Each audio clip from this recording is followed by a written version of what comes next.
Chapter 1. The Accident. It was dark. Nobody saw the accident. The small white car was found on its side by the bridge. A river ran underneath the road there, and the car was lying next to the bridge wall, below the road. Inside the car was a dead woman. Her name was Karen Silkwood, and she was 28 years old. It was November 13th, 1974. How did the car come off the road? Why was it on the wrong side of the road? Why was it so far from the road? There was nothing wrong with the car. Karen Silkwood was a good driver. Everybody knew that. The police thought that there was an easy answer to these questions. Karen was tired after a long day, so she fell asleep while she was driving. It could happen to anyone very easily. They took the car to a garage, and they took Karen's body to a hospital. But some people were not happy about the accident. First of all, her boyfriend, Drew Stevens. Also, a newspaper journalist from the New York Times and a union official from Washington. These three men were waiting for Karen on the night of the accident. She was bringing them some papers and some photographs in a big brown envelope. The papers were very important. The men were waiting for Karen in a hotel room a few miles from the accident. But she never arrived. When they heard about the accident, the men looked for the brown envelope at once. They looked for it inside the white car. They looked for it at the hospital and at the police station. The next morning, they looked all around the wall and in the river, but they never found it. Nobody ever found that brown envelope.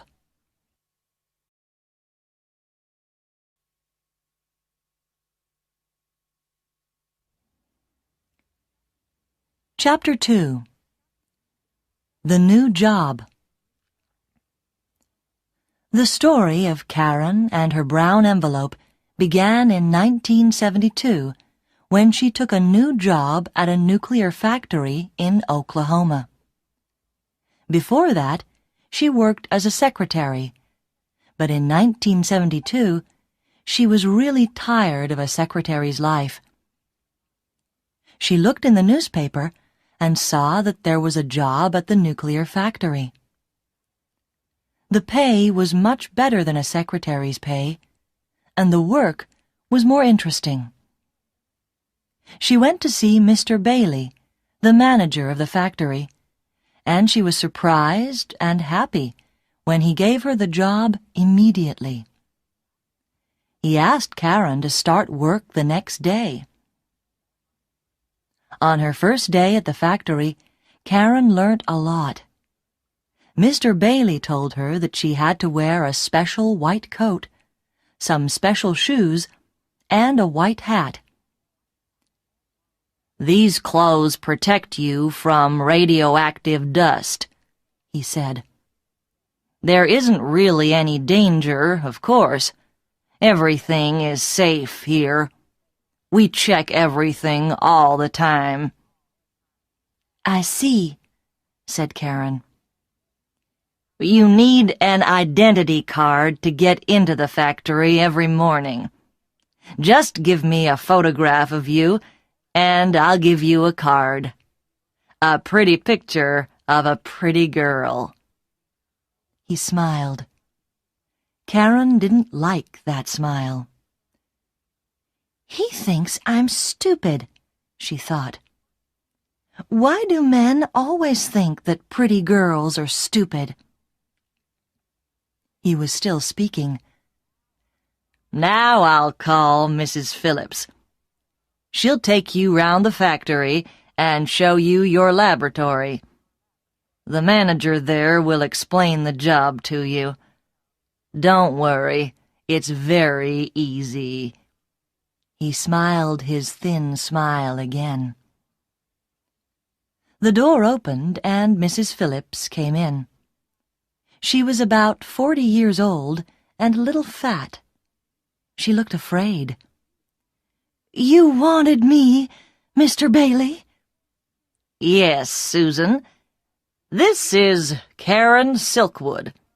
She's going to work with you in your laboratory. Could you take her around the factory and tell her about the work?" "Oh, I see. Of course, Mr. Bailey. Please follow me, Miss Silkwood." When the office door closed, Mrs. Phillips smiled at Karen and said, "That was lucky. Usually, if he calls me, he wants to shout at me about something. Please call me Susan. Can I call you Karen?" "Of course," said Karen. They walked down a long corridor with heavy doors on both sides. Susan opened one of the doors. "This is our laboratory." Karen saw 6 or 7 people in the room. They were all wearing white gloves, and their hands were inside a big glass box. There were holes in the side of the box, just big enough for hands. Everyone looked at Karen. "What's in the box?" Karen asked Susan. Everyone laughed. "Not chocolate," said one worker. "Or beer," said another. "Don't listen to them," said Susan. "It's fuel rods and uranium. We put uranium into the fuel rods. That's why you must always wear your gloves. And when you leave the laboratory, always remember to take off your gloves and check your hands in front of the scanner." She showed Karen the scanner, which was near the door. "If there's any radioactive dust on your hands, the scanner knows at once. An alarm rings all over the factory." "And when the alarm rings, the party begins," said one man. "Party?" Karen asked. "You can take off all your clothes and have a swim, with lots of water." "He means they wash you in a shower," said Susan. "It doesn't happen very often." Karen went home happy at the end of the day. She didn't think that the work was difficult, and the money was good. Very good.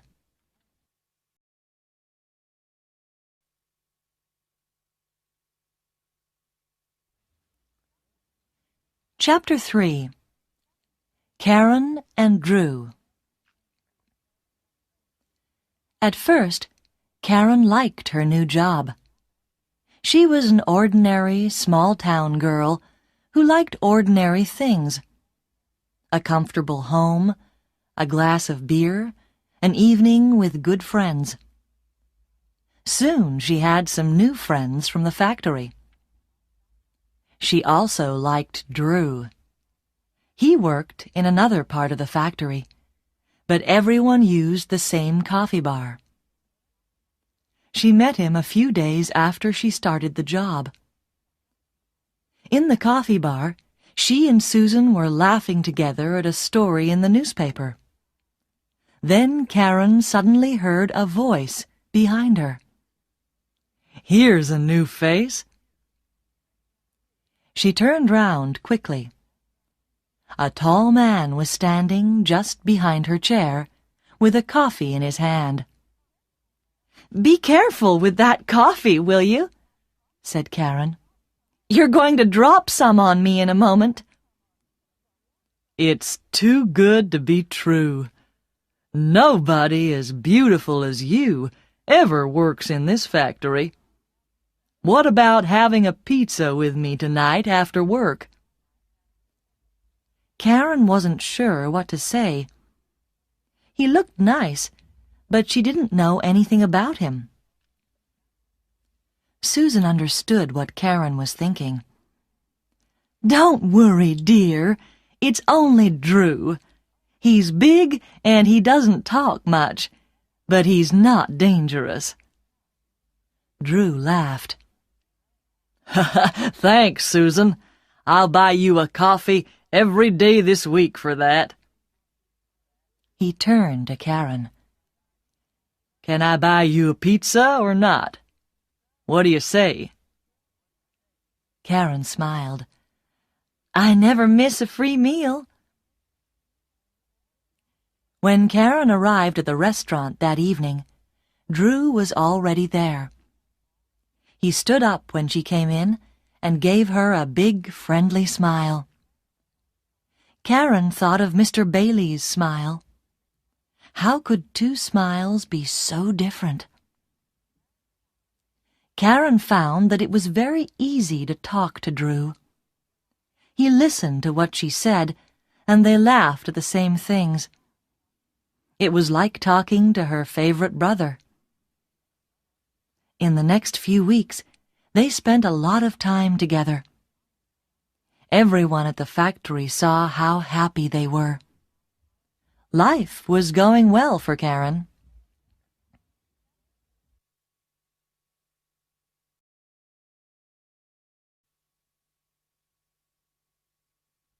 Chapter 4. The Shower. But in the summer of 1974, everything began to change. One evening, Karen and Susan were leaving the laboratory. First, Karen checked her hands in front of the scanner, and then, a minute later, Susan checked her hands. Suddenly, there was a terrible noise. It was like a high scream. Everybody could hear it all over the factory. Susan didn't move. She just looked at her hands. Then the door of the laboratory flew open. Two men in white coats ran in and took Susan by the arms. Before Karen could do anything, they pulled Susan through the door. The terrible noise of the alarm was still going. Karen shouted, "Where are you taking her?" Nobody could hear. Nobody answered. Suddenly, the noise stopped. Karen turned to the other workers. "Where will she be?" "In the shower room." Karen ran out of the laboratory and along the corridor to the shower room. Inside the room, Susan was screaming. Karen pushed open the door. Susan had no clothes on, and the two men were showering her from head to foot, in her eyes, inside her ears, everywhere. The water hit her body like stones. "Stop that!" shouted Karen. "You're hurting her!" "Not as much as radioactive dust can hurt her. One very small piece could kill her," shouted back one of the men. 10 minutes later, they stopped the shower. Susan's face was as white as snow, and she was shaking with cold. The men checked her body again with a hand scanner. "Okay, you're clean now. Put your clothes on. In 5 minutes, We'll come back and take you to the medical center for more tests." They left. Susan looked at Karen. "They say I'm clean. Outside, perhaps. But what about inside? How much radioactive dust is in my body? Am I hot?" Her voice was quiet and tired. Suddenly, she looked old. Slowly, she began to put her clothes on. "Hot? What do you mean?" asked Karen. "Hot means radioactive." "I see." Karen looked at her own hands. Were they clean? How carefully did the scanner check them? She worked next to Susan in the laboratory. Perhaps the dust was on her hands, too. "I'm sure you're fine, Susan. The men said you were okay, and the doctors will know." "Nobody knows. Uranium is very new. Nobody really knows what it can do to us." One of the men came back with a woman. "Come along, dear. Time for your medical tests." Then they saw Karen near the door. "What are you doing here? If you've finished work for today, you can go home." Karen did not listen to them. "Are you okay, Susan? Do you want me to come with you?" Susan shook her head. "No, it's okay. You go home, Karen. I'll phone you later. Don't worry about me. And thank you." The man and the woman took Susan's arms and walked down the corridor, with Susan between them. She looked very small and very afraid.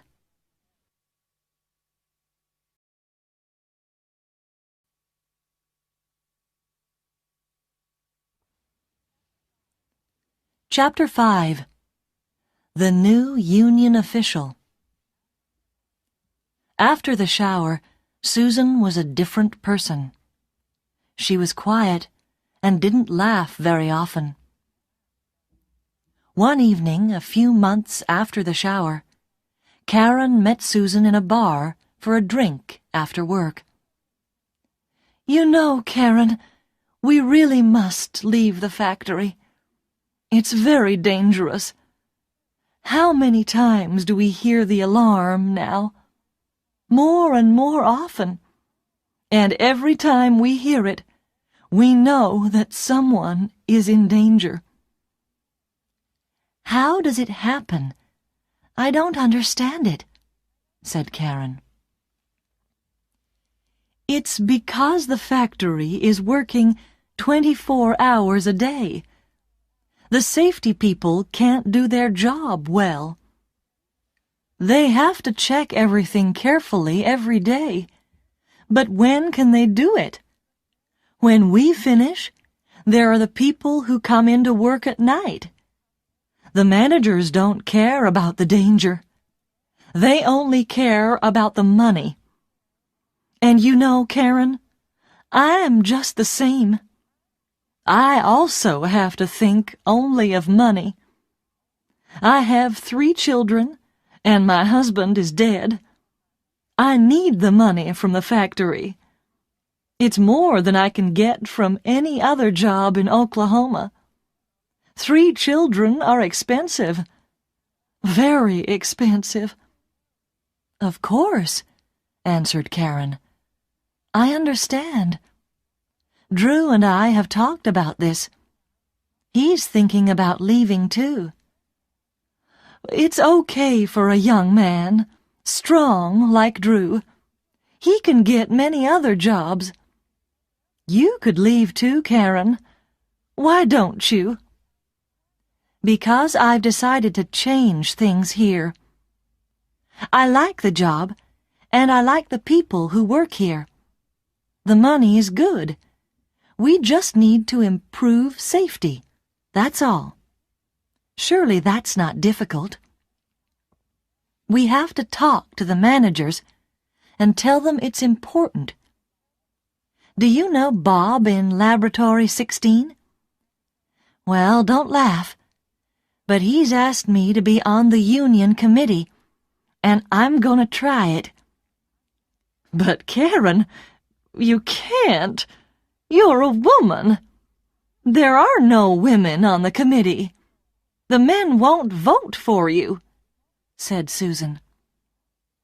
Perhaps not, replied Karen. But what about you?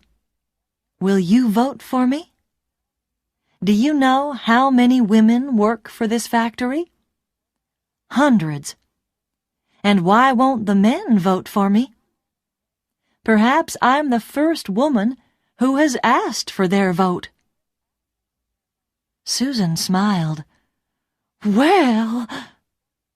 But she couldn't find a good answer to Karen's question. A week later, when the workers had to vote for the new committee, most of the women voted for Karen, and a lot of the men voted for her too. They saw that she really wanted to change things at the factory, and everyone agreed with her that safety was very important. So Karen was now an official on the factory's union committee.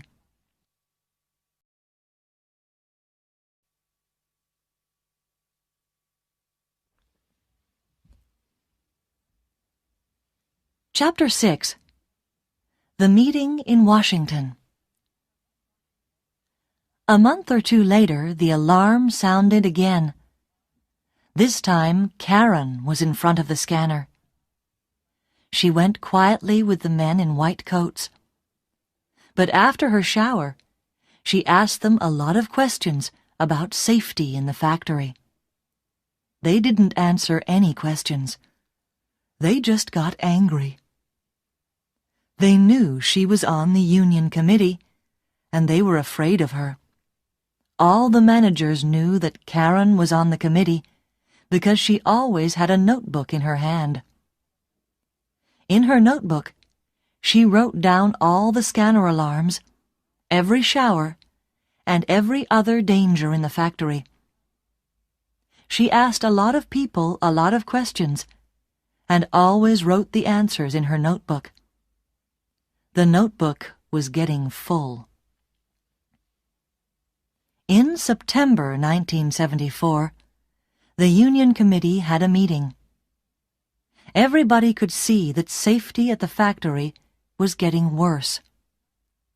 The committee decided to write to the union leaders in Washington and ask for help. 2 days later, there was a phone call from Washington. The leaders wanted to see the Union Committee immediately in Washington.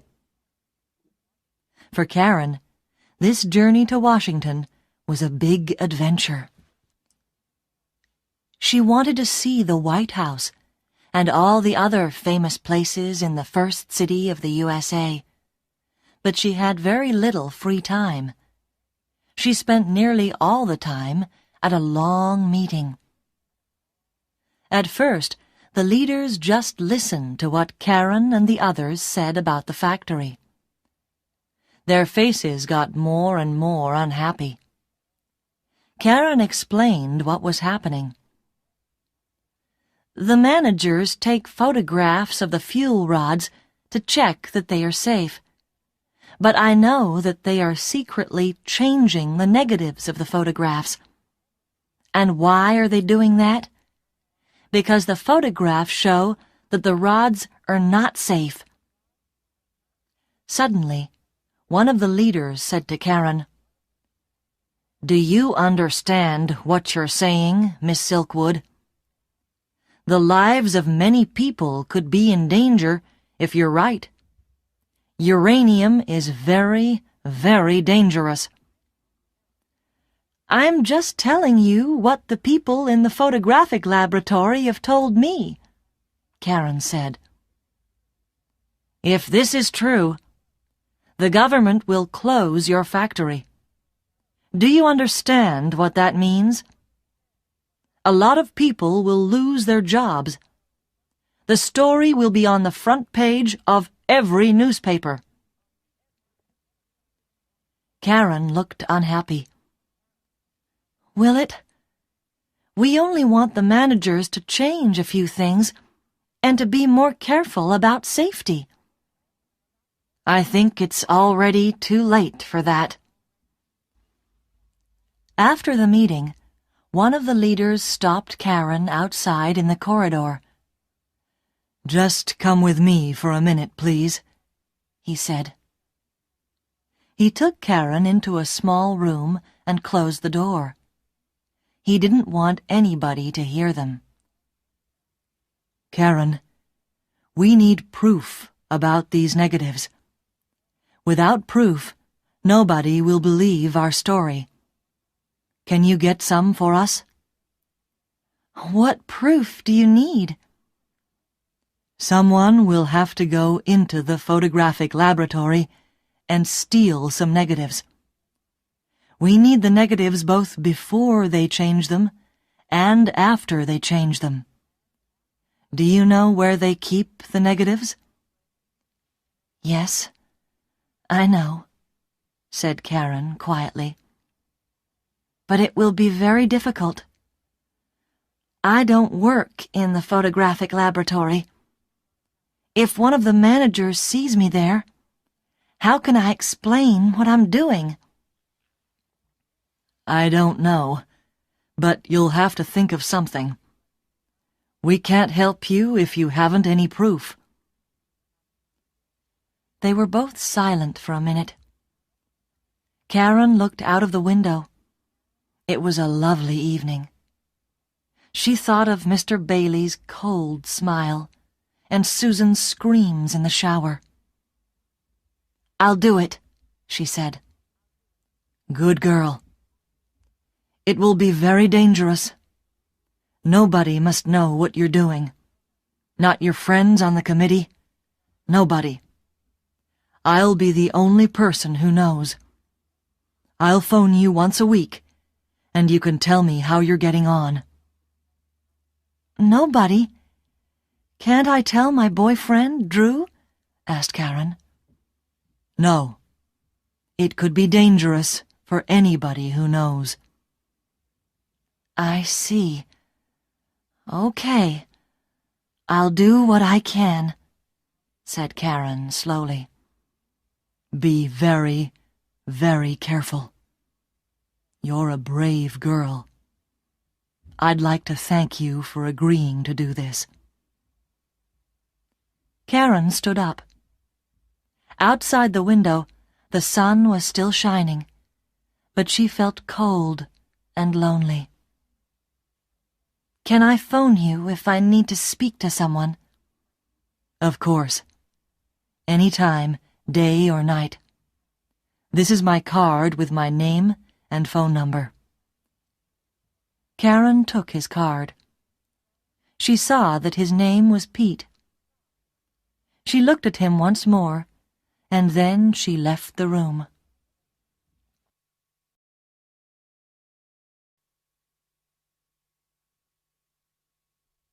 Chapter 7. The Brown Envelope. When she arrived back from Washington, Drew was waiting at the airport. "Did you have a good time?" "Not really. Things are worse at the factory than we thought. The union leaders are going to send some doctors to the factory to talk to everyone about the dangers of uranium." "Poor Karen.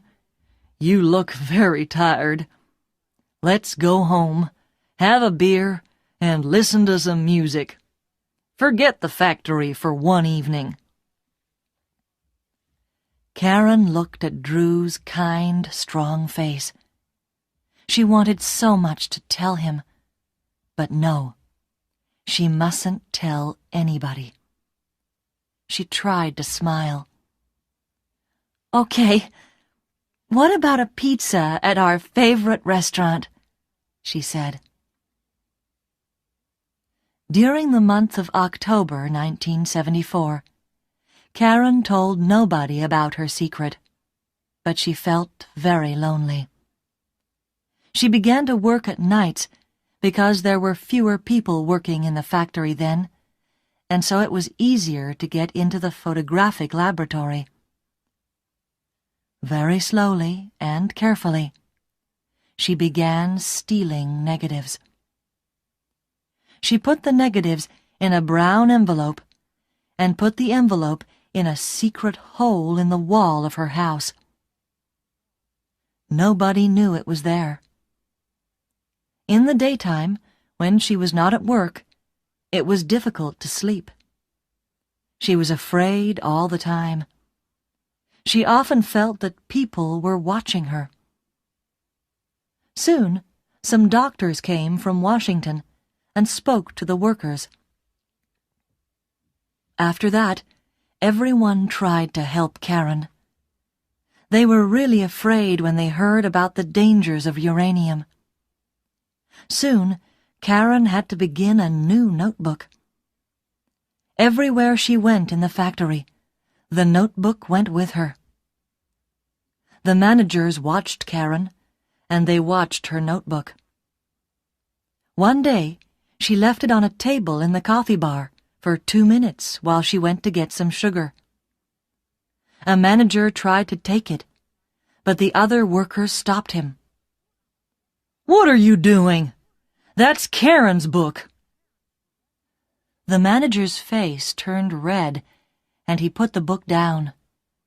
But the managers were now watching her all the time. It was more and more difficult to get into the photographic laboratory. But in the last week of October, Karen told the union leader in Washington that she had nearly all the proof necessary. "That's wonderful," said Pete's soft voice in Washington. "When you're ready, I'll take you to meet an important man from the New York Times. We'll give the story to the newspapers, and they'll tell the world about it. Then the government and the factory managers will have to do something about the dangers of your work." "Give me just a little more time," said Karen, and she put down the telephone.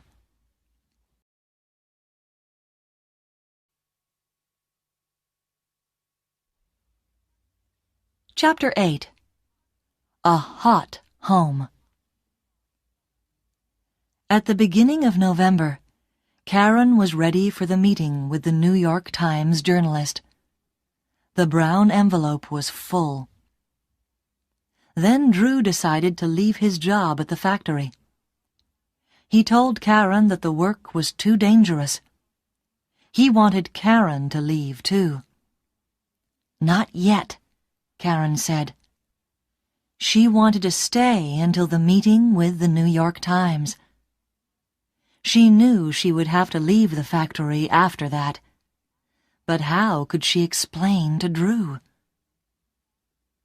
Karen was now working during the daytime again, and on the evening of November 6th, she passed the scanner on her way out of the laboratory. Suddenly, the alarm sounded. She had to have another shower. After the shower, she went home, very tired and unhappy. After she arrived home, she went to the bathroom for a quick wash, and then she went to the kitchen to make a sandwich for the next morning at the factory. Then she went to bed. The next morning, November 7th, she got up and went to work. She was still tired, and she forgot to take her sandwich out of the fridge. On the way into her laboratory, she passed the scanner. Immediately, the alarm sounded. Everyone stopped what they were doing. The alarm never went off when people arrived, only when they left. Everyone looked at Karen. "Perhaps the scanner's wrong," said Susan. But the men in white arrived and began to pull Karen out of the room. "No, please, not again. All my body hurts from the shower last night." But nobody listened. They showered her again. But after the shower, she didn't pass the usual scanner test. There was still something radioactive in her body. "What does it mean?" asked Karen. Nobody answered. A doctor arrived and checked the test again. He shook his head. "Where were you last night?" he asked. "Here," said Karen. "I was working late." "Where did you go after work?" "Home, of course. I was tired, so I went to bed." "Are you sure?" "Sure? Of course I'm sure." "Did you see anyone?" "Only the other girl in my house, Paula. I just said good night to her. She was already in bed." "Okay, let's go," said one of the men in white. "Where?" "What's your address?" 26 3rd Avenue West. Why?" "Get in the car. Don't ask stupid questions. We don't answer questions from thieves." "Thieves? What have I stolen?" "Get into the car." Someone pushed Karen into a big white car. It was full of more men in white. They were all wearing the special white clothes and hats to protect their faces and bodies, and they were all holding scanners. They drove to Karen's home and opened the door with Karen's key. "Stay in the car!" one of the men in white shouted at Karen. But Karen didn't listen to him. She followed them to the house and looked through the windows.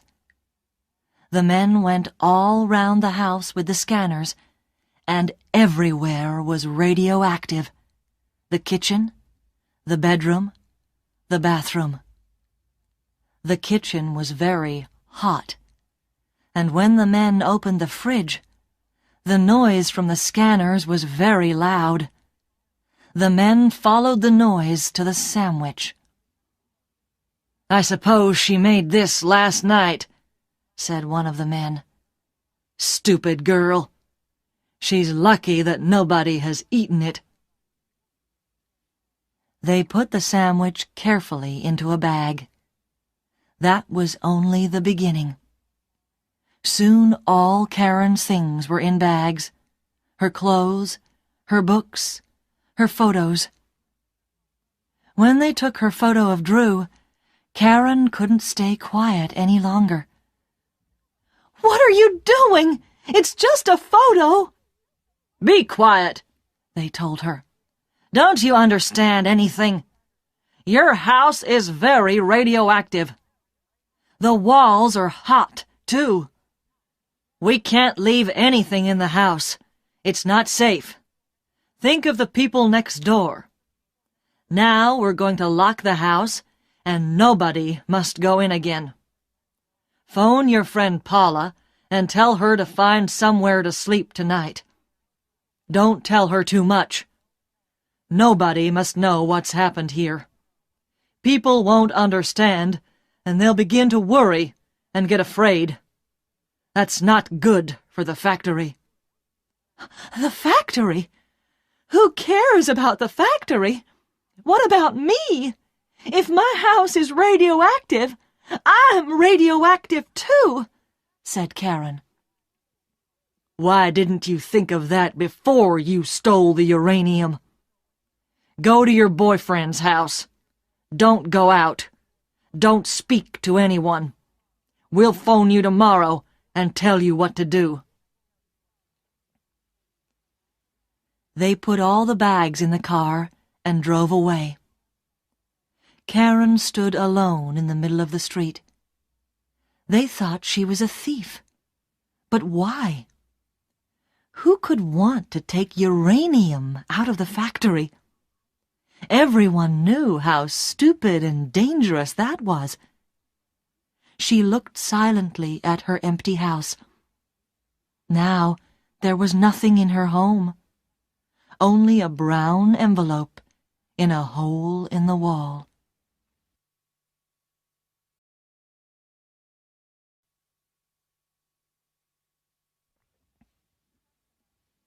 Chapter 9. Where to go? Karen tried to think. She was hot. Perhaps she was dying. She was dangerous to other people. Dangerous to Drew. She couldn't phone him. She was alone. She forgot about Pete in Washington. She sat down on the ground and cried. She wanted to die quickly. 3 hours later, Drew found her there. She was still sitting on the ground. Her face was white and empty. She didn't look up when he walked across to her. "Karen, my Karen, come with me at once. Someone from the factory phoned me. I know everything. Karen, look at me." "Don't come near me. I'm dangerous to you." "Don't be stupid. I talked to the doctor at the factory. He says you're not dangerous to anyone. You've had a shower, so your body's not radioactive now." Karen looked up into his face. "And you believe him? Do you still believe anybody in that place? Do you also believe I stole uranium from the factory?" "Of course not. Did they say that to you? That's terrible. Wait until tomorrow. When I get in there, they'll be sorry they ever said that to you." "It's no good, Drew. I'm dying," said Karen quietly. "I don't know how this happened, but I know one thing. There are people at that factory who want to see me dead." "Karen, you're tired. You need a holiday. You must leave the factory like me. Come home with me now." "Home? I haven't got a home anymore." Karen put her head in her hands. Drew looked at the empty house. His face was white and angry. "Did they do that too? Karen, my home is your home from now on." He took both Karen's hands and pulled her to her feet. He helped her to his car and took her home.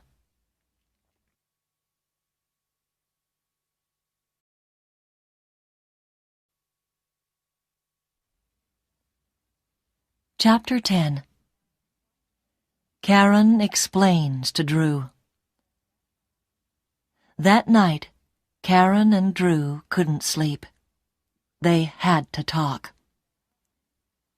"How did your house get so radioactive? That's the question," said Drew. "I think," answered Karen, "that someone put something radioactive into my bag last night before I left the factory. I remember that I left my bag on the table for a few minutes at coffee time in the afternoon." "But Karen, who did that? And why?"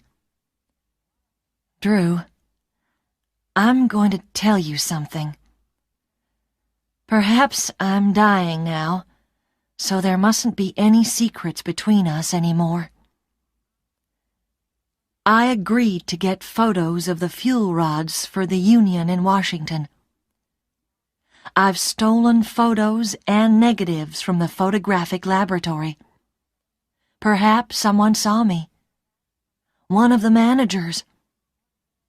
You've stolen photos? What photos? Why? Karen explained everything to Drew. He was very quiet when she finished. In the end, he took her hand. Karen, this is very dangerous. I'm afraid for you. Perhaps someone does want to kill you. Didn't you think of that danger when the union asked you to do this? Why did you agree to do it? Because I care, Drew. Somebody has to do something. Why not me? I care about you, about Susan, about everyone who has ever worked at that factory. If the danger from radioactive dust doesn't stop, perhaps we'll all die. Don't you understand that? Yes, I understand, said Drew quietly. But I also understand that you're doing a difficult and dangerous job alone. You mustn't work alone anymore. I'll be with you all the time. Nobody is going to hurt you again. Karen smiled. I was right to tell you. I need a friend, and you are the best friend that I have. But it's not much longer now. After the meeting with the New York Times, everything will be finished. I can go on for a few more days, but I'll tell you everything from now on. Next morning, Karen telephoned Pete in Washington and the union committee at the factory. She told them about her house and that the managers were calling her a thief. From Washington, Pete's voice sounded angry and worried. The factory's managers are trying to sack you. Say nothing. Do nothing. We'll speak to them and tell them that we know what's happened to you. You must have medical tests, and we'll tell them that. Karen waited at Drew's house all day. In the evening, the phone rang. Miss Silkwood, said Mr. Bailey's cold voice. You and Drew and your friend Paula must go to Los Alamos for tests. The doctors there know all about uranium and radioactive dust. We've talked to the union. We will pay for the journey, and they will pay for the tests. But we know that you've stolen some uranium. That's why you were so radioactive. There's no other answer. The phone line went dead. Karen looked at Drew. You and I are going to Los Alamos for medical tests. But I'm sure now. The managers know. They know what I've really stolen. And they'll look for them while we're away. They'll tell everyone that they're looking for the stolen uranium. But they won't find anything. They won't find their negatives.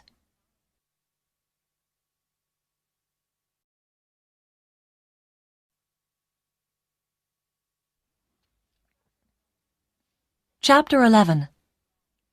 The Night Drive. Karen, Paula, and Drew went to Los Alamos and had the tests. The doctor said that Karen's body was still a little radioactive, but Drew and Paula were all right. It was very good news. They told Karen that she was in no danger now, but they also explained that they didn't know about the future. It will be a few years, they said, before we know that you're really all right. High in the mountains around Los Alamos, Paula, Drew, and Karen had a party in a little restaurant. Karen felt years younger. She was not going to die. She and Drew still had a future together. They all danced until midnight. The next day, they took the plane back to Oklahoma City. Karen had to go back because that evening there was a union meeting at the factory, and after that, her meeting with Pete and the journalist from the New York Times. It was an important day for her. They arrived at the airport in the morning. Early in the evening, Karen drove to her house. She went alone because Drew was working.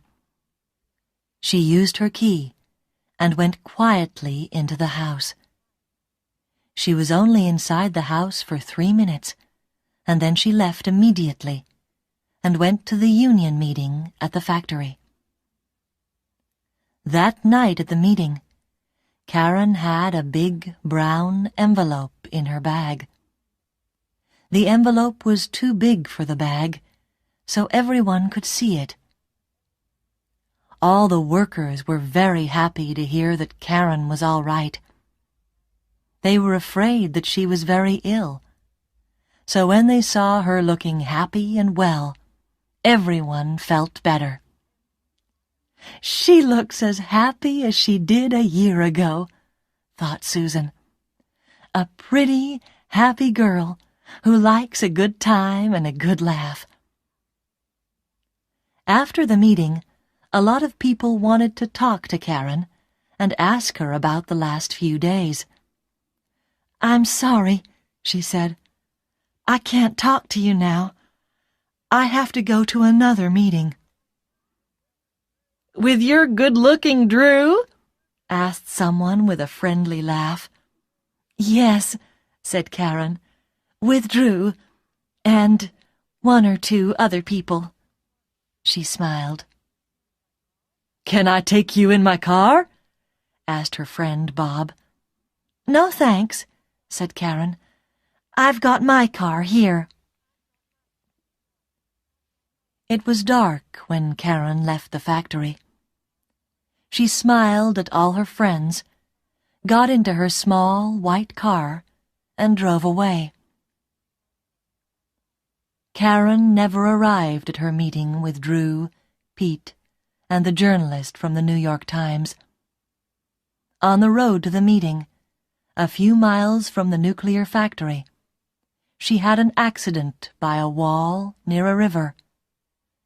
It was November 13th, 1974. Nobody ever found the brown envelope.